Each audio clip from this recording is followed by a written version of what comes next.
Israel ಮತ್ತು Iran ನಡುವೆ ಎರಡು ದೇಶಗಳ ನಡುವೆ ಯುದ್ಧ ನಡೀತಾ ಇದ್ರೆ ಸೊ ಇದರ ಪರಿಣಾಮ ಈ ಒಂದು ಕ್ರೂಡ್ ಆಯಿಲ್ಗಳ ಮೇಲೆ ಮತ್ತೆ ಪೆಟ್ರೋಲಿಯಂ ಉತ್ಪನ್ನಗಳ ಮೇಲೆ ಹೇಗೆ ಬೀಳ್ಬೋದು, ಭಾರತಕ್ಕೇನಾದರೂ ಇದರಿಂದ ಎಫೆಕ್ಟ್ ಆಗುತ್ತಾ ಇಲ್ಲ ವರ್ಲ್ಡ್ ವೈಡ್ ಇದರ ಎಫೆಕ್ಟ್ ಹೇಗಿರುತ್ತೆ ಅನ್ನೋದ್ರ ಬಗ್ಗೆ ಈಗ ಮಾತಾಡಲಿಕ್ಕೆ ನಮ್ಮ ಜೊತೆ ರಾಜ್ಯ ಪೆಟ್ರೋಲ್ ಮತ್ತು ಡೀಸೆಲ್ ಮಾಲೀಕರ ಸಂಘದ ಅಧ್ಯಕ್ಷ ಬಾಲಾಜಿ ಅವರು ಇದ್ದಾರೆ. ಅವ್ರನ್ನ ಮಾತಾಡ್ಸೋಣ ಸರ್. ಇವಾಗ ಈ ಒಂದು ಯುದ್ಧ ಸಂದರ್ಭದಲ್ಲಿ ಇಂಡಿಯಾದ ಮೇಲೆ ಯಾವ ರೀತಿ ಈ ಒಂದು ಕ್ರೂಡ್ ಆಯಿಲ್ ಮೇಲೆ ಎಫೆಕ್ಟ್ ಬೀಳ್ಬೋದು?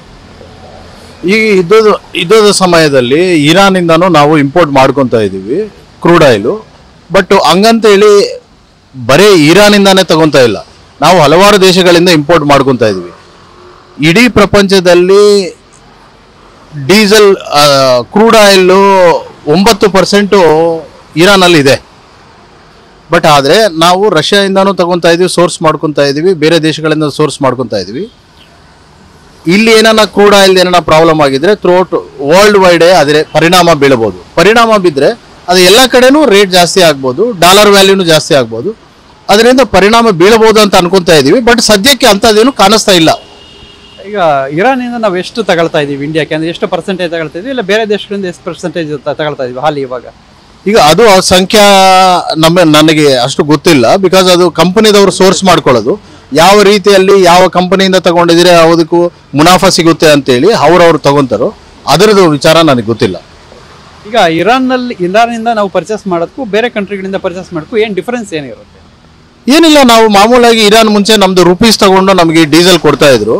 ಅದೇ ರೀತಿಯಲ್ಲಿ ನಮಗೆ ಈಗ ರಷ್ಯಾನು ಸೋರ್ಸ್ ಮಾಡ್ತಾ ಇದೆ, ನಮ್ಮ ರುಪೀಸ್ನೇ ತಗೊಂಡು ಅವರು ನಮಗೆ ಡೀಸೆಲ್ ಕೊಡ್ತಾ ಇದ್ದಾರೆ, ಅದೇ ಕ್ರೂಡ್ ಆಯಿಲ್ ಕೊಡ್ತಾ ಇದ್ದಾರೆ. ಅದರಿಂದ ನಮಗೇನು ಅಂಥ ಪರಿಣಾಮ ಬೀಳಲ್ಲ, ನಾವು ಬೇರೆ ಕಡೆಯಿಂದನೂ ಸೋರ್ಸ್ ಮಾಡ್ಕೊತಾ ಇದ್ದೀವಿ. ಇನ್ ಕೇಸ್ ಇದು ವರ್ಲ್ಡ್ ವೈಡ್ ಎಫೆಕ್ಟ್ ಆಗಿದ್ರೆ ನಮಗೆ ಎಫೆಕ್ಟ್ ಆಗ್ಬೋದು ಅಷ್ಟೇ. ಓಕೆ, ಈಗ ತೈಲ ನಿಕ್ಷೇಪಗಳು ಅಲ್ಲಿರೋ ಅಂಥದ್ದು, ಸೊ ಯುದ್ಧದಿಂದ ಅವ್ರ ದೇಶಕ್ಕೆ ಏನಾದ್ರು ತೆಗೆಯೋದಕ್ಕೆ ಸಮಸ್ಯೆ ಆಗಿ ವರ್ಲ್ಡ್ ವೈಡ್ ಸಮಸ್ಯೆ ಆಗ್ಬೋದು ಅಂತ? ಯಾವ ರೀತಿ ವರ್ಲ್ಡ್ ವೈಡ್ ಸಮಸ್ಯೆ ಆಗ್ಬೋದು? ಹೌದೌದು, ನಾನು ನಿಮಗೆ ಇದಕ್ಕೆ ಮುಂಚೆ ಹೇಳಿರೋ ಪ್ರಕಾರ ವರ್ಲ್ಡ್ ವೈಡ್ ಏನಿದಾವೋ 9% ಆಫ್ ದ ಆಯಿಲ್ ಫೀಲ್ಡ್ಸ್ ಇರಾನಲ್ಲಿ ಇದಾವೆ. ಅದರಿಂದ ಅವ್ರು ತೆಗಿಯೋಕ್ಕಾಗಲ್ಲ ಅಂದರೆ ಅವ್ರು ಎಲ್ಲೆಲ್ಲಿ ಎಕ್ಸ್ಪೋರ್ಟ್ ಮಾಡ್ತಾರೋ ಅವರೆಲ್ಲ ದೇಶದ ಮೇಲೇನು ಸ್ವಲ್ಪ ಪರಿಣಾಮ ಬೀಳಬಹುದು. ಇತ್ತೀಚೆಗೆ ಅಮೆರಿಕ ಅವ್ರ ಮೇಲೆ ಸ್ಯಾಂಕ್ಷನ್ಸ್ ಇದೆ. ಆ ಸ್ಯಾಂಕ್ಷನ್ಸಿಂದ ಕೆಲವು ಕಂಟ್ರೀಸ್ ಅವರಿಂದ ತಗೊತಾ ಇಲ್ಲ, ನಾವು ಅವರಿಂದ ತಗೊತಾ ಇದ್ದೀವಿ. ನಮಗೆ ಸ್ವಲ್ಪ ಇದರಿಂದ ಪರಿಣಾಮ ಬೀಳಬಹುದು ಅಂತ ನಾನು ಅನ್ಕೊತಾ ಇದ್ದೀನಿ. Thank you.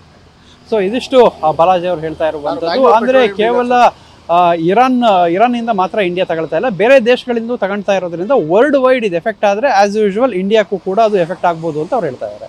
ಕ್ಯಾಮ್ರಾಮನ್ ವಿಲ್ಫ್ರೆಡ್ ಜೊತೆ ಪೃಥ್ವಿರಾಜ್ ಬೊಮ್ಮನಕೆರೆ, TV9 ಮಂಗಳೂರು.